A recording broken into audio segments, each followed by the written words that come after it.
The boy clenched his fists. Every time things started looking up, life had a way of yanking him back down. He braced himself, expecting the worst. Reynolds stepped closer, lowering his voice. "We've been looking for him," he said, nodding toward the boy. "But not for the reasons you think." Linda's stomach tightened. "Explain." Reynolds hesitated, then pulled out a small, crumpled piece of paper. He witnessed something dangerous. A crime linked to one of our biggest cases. And now the people responsible are looking for him. The boy's breath caught in his throat.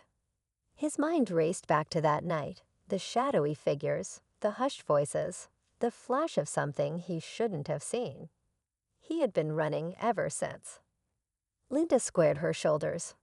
"Then he's coming with me." Reynolds blinked. "Chief." "He saved my life," she said, her voice unwavering. "Now it's my turn." The boy looked up at her, his eyes wide. For the first time in a long time, he wasn't just surviving. He had someone standing beside him. But neither of them realized the danger was much closer than they thought.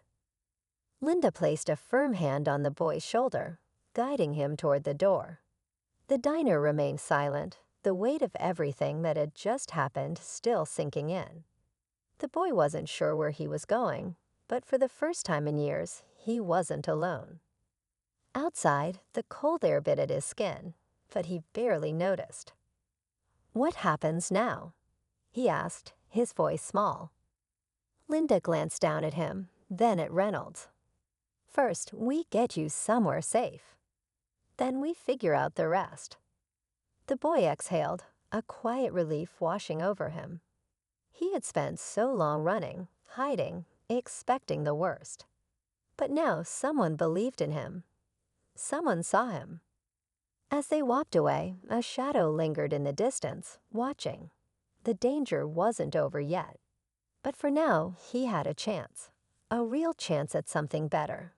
And that was enough. The crowded diner was alive with chatter and clinking silverware when suddenly, a sharp gasp cut through the noise. All eyes turned to the powerful woman at the center of the room, FBI Chief Linda Carter, clutching her throat, struggling for air. Panic spread, but no one moved. No one except for a young homeless black boy standing by the door. Without hesitation, he rushed forward, his small hand steady as he performed the Heimlich maneuver. A moment later, a chunk of food flew onto the table, and Linda inhaled sharply, gasping for breath. The room was silent. Relief turned to shock as murmurs spread, some whispering praise, others muttering racist remarks. That's when Linda turned to the onlookers, her piercing gaze locking onto the ones who doubted the boy's worth. What she said next silenced the entire diner, leaving them frozen in place. You won't believe how this moment changed everything. Linda wiped her mouth, her breath still uneven, but her eyes locked onto the boy. He stood frozen, his thin frame tense as if bracing for something worse than the choking that almost took her life. The whispers around the room grew louder, some murmuring disbelief, others scoffing, as if refusing to accept what had just happened.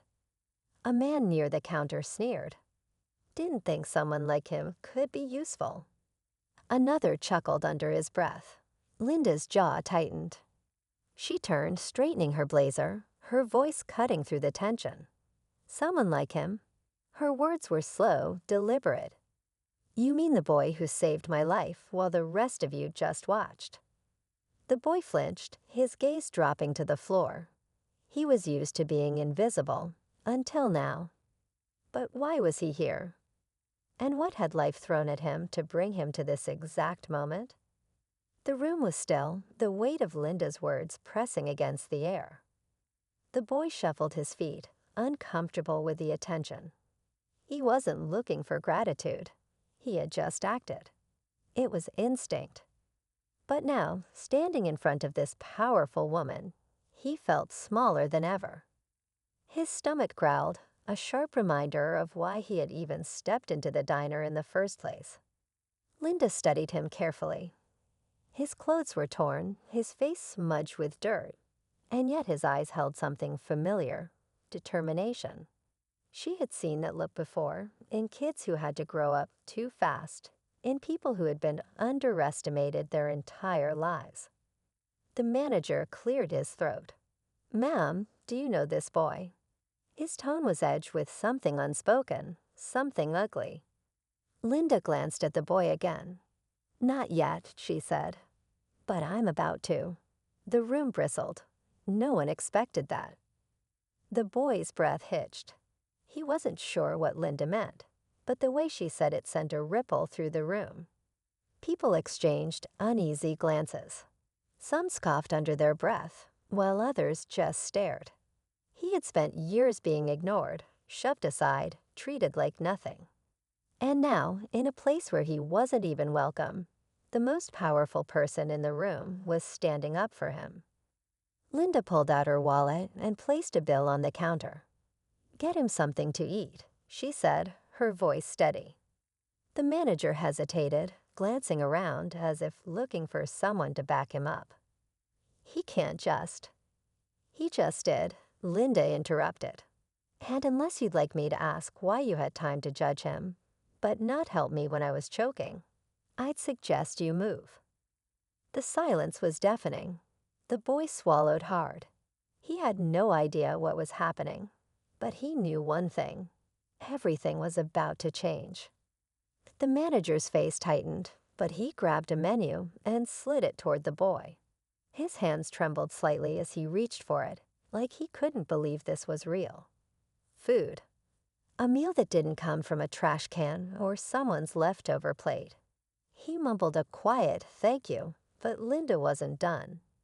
She turned back to the room, her sharp gaze sweeping over the onlookers. Some shifted uncomfortably, avoiding her eyes. Others crossed their arms, stubborn in their silence. But just as the tension reached its peak, the diner's door swung open. A tall man in a dark suit strode in, his expression unreadable. His eyes flicked between Linda and the boy before settling on her. "Chief Carter," he said, his voice firm. "We need to talk. Now." Linda exhaled slowly, as if she'd been expecting this. The boy tensed. Something wasn't right. Whatever was happening wasn't just about him. It was bigger. And it was only getting started. Linda held the man's gaze, her expression unreadable. She knew who he was. Agent Reynolds, one of her top investigators. If he was here, something was wrong.